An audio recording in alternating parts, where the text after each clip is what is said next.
Yo and hello everybody, Mike here, baseball collector, and it's Sunday afternoon and it's football time again. We've got football in just full force. We got college football Saturdays going nuts. We got NFL today starting. The Cowboys play here in just a little bit. Hope they can beat the Giants. We'll see. And I got some stories to tell you. So this weekend, as I said in a video a couple days ago, I played in the city championship for Fort Worth in golf. And my handicap is a 10.6, so they flight you based on your handicap. And I played my home course, which is actually two courses. My home course has two different courses. And I got to play my home course, so I'm thinking, God, I got a really good shot this year. I've been playing well recently and absolutely crapped the bed yesterday. I shot a 95 on a course that I should normally shoot in the upper 70s to around 80. And so that was horrible. I mean, everything that could go wrong did go wrong. I didn't hit anything right. I lost balls, and it was terrible. Absolutely horrible. And then today I had to get up and do it again. I'm like, God, I got to go again on Sunday.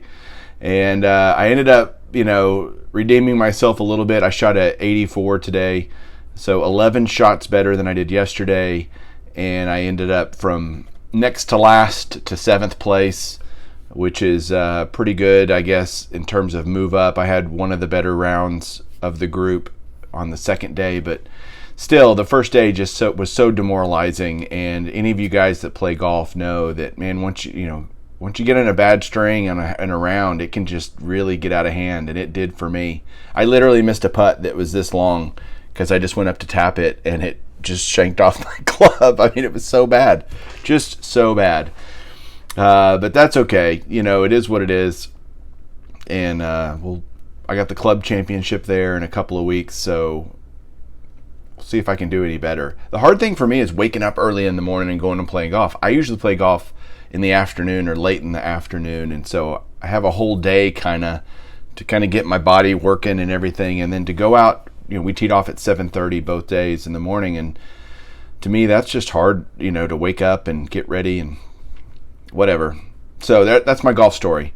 The second thing I want to show you is a piece of mail that I got yesterday, and I'll tell a story about that, and then I got a fun story after that. So all I got in the mail yesterday was this Topps Living Babe Ruth.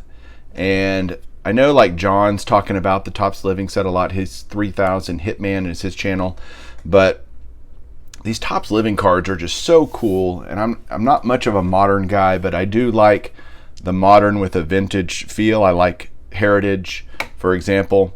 And so I've kind of decided to start doing a little bit of a Hall of Famer run on the Topps Living for Hall of Famers and guys that I think will be in the Hall of Fame, like Jeter, Pujols, Beltre, etc. Those kind of guys. So you might start seeing me pick up those a little bit. I am going to start working on the 50s. I've decided to start doing the 50s decade set for PSA, so I'm going to work on that. So just adding more projects, more things for me to find, and that just, again, makes it more fun for me. It just gives me always something to be looking for. And so that's good. And all of them are long-term projects, which is also good because I plan on being in this hobby for a really long time. So speaking of being in this hobby for a really long time, I don't know if you guys saw, but Garrett Card Cutter did a video yesterday of some things that I sent him, and it's I'll put a link down below so you can go check it out. But I had a situation where on a Facebook group, like a community Facebook group here in town, my sister saw that one lady was saying, "Oh, I got divorced," or my husband died, something to that effect, and I've got all these baseball cards or these sports cards I don't know what to do with. And this was months ago. And my sister said, "Hey, do you want me to put your information out there and people can, she can get a hold of you?" And I said, "Sure, go ahead." And so she did, and that lady never called me. But a lady did call me last, I guess it was Wednesday, maybe Thursday, and said, "Hey, I found your information on," it was like a Facebook group or something, and she's got a hold of me and said, "Hey, I've got these cards from my brother. He's, doesn't want them anymore. He lives like 5 states away," or something like that. Her name's Amy. And she was super nice, and I said, "Sure, I'll come take a look." And she said it's mostly from the 80s and 90s, which of course card guys go, "Great, junk wax stuff." But I said, I'll go take a look at it because she was literally, her house is like 4 minutes from my house. So it was not inconvenient at all. And I went over there to take a look, and I immediately see just a bunch of junk wax stuff. But I did get some stuff from her. I did get an 89 Bowman factory set, which has Griffey in it. I ended up getting several football sets. And a football binder, and the binder was literally like gluey, greasy, stuck together. All the pages were all stuck together, but I saw some of the cards were pretty vintage, and it also had some autographs in the back of it. And the brother was apparently a big Chicago Bears fan, and so there was mostly Bears cards, in fact all Bears cards I think in the binder. But and then there was a bunch of just unopened wax boxes. I say a bunch, there were maybe 20 or so total, and just random cards and binders and stuff. All the binders were completely trashed in terms of she said they've been in an attic for 20 years. Well, no, that's what's going to happen to plastic. It's going to melt and start to decay and whatever. Anyway, so I ended up getting the binder and a few of the sets and stuff, and I looked at some of the football sets and they looked like pretty good years, and so I grabbed those. And I got like this, a World Series program from 1992. I thought that was kind of neat. I got an old Beckett with Jordan on it, which I remember that Beckett coming out. That was a big deal back then. And the football Hall of Famers I got, I've already put them away, but they were Bears. But one of them was like Dick Butkus, Sid Luckman, some linemen and stuff. But it was, I think, 6 or 7 Hall of Famer football players, which I thought was pretty cool. Oh, Red Grange was one of them. He was like an original member of the Pro Football Hall of Fame, so that was kind of cool. And I sent the binder to Garrett. I said, Garrett, do you want this? Yes, great. So I sent Garrett the binder and a couple of boxes of the cards that I had, and because the wax I didn't want, and so I ended up giving her $100 for all of this, just $100.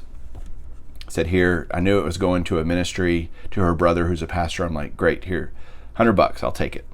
So, and she said, you don't want any of the rest of this stuff? I said, no, I'm not going to pay for it. I mean, she's like, I'm just going to throw it away. And I'm like, well, then at least let me I'll take all the wax boxes. And it ended up being like 4 or 5 boxes of NBA hoops, the one with David Robinson's rookie in it, and 6 boxes of 1990 Fleer football, 6 boxes of 1990 Fleer basketball, 3 boxes of, what was it, another NBA product from like 90, 91, same era, and then a box of Pro Set, which I sent to Garrett as well.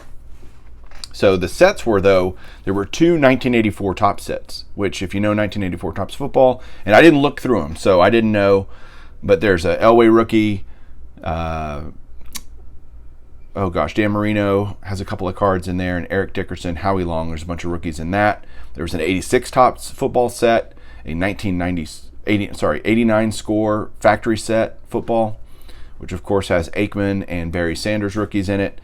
There was a 1989 score supplemental set, like a traded set.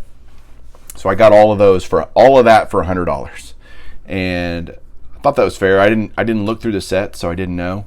Sure enough, I looked through the 86 Topps set, and it's missing the Jerry Rice rookie. So that makes that pretty much, that's the card in that set, and it was missing that card, which was kind of a shame because I really don't have a Jerry Rice rookie, would love to have one. And then I got the, showed them the other day, but I'll show them again. Let's see, they're in this stack right here. So here are the Dickerson rookies. They look really good.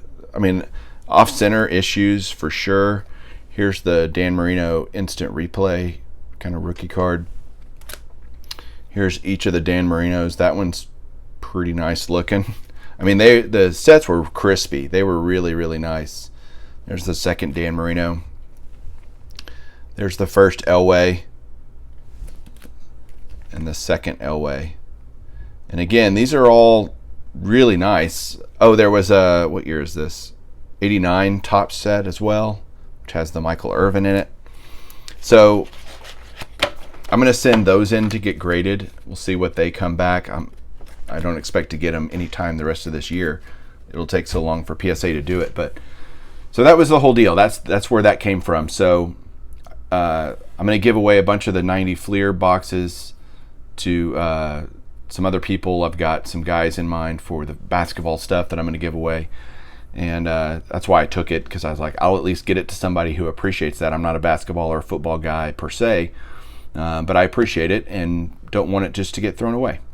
So there you go. That's the story with that. So make sure you go check out Garrett's video. He does a good job talking about it. He shows you what was in the binder. There are actually some really decent cards in there. And that's it. Rant over. I have now kind of caught you guys up on what's going on with me. And it's been a really busy weekend and a good weekend. I'm going to the Ranger game on Wednesday, so that'll be fun. Going with other fellow YouTubers, so stay tuned for that. You'll figure out who I'm going with, and there you go. I hope everybody has a great rest of your NFL kickoff Sunday. Hope you have a good one. Keep collecting.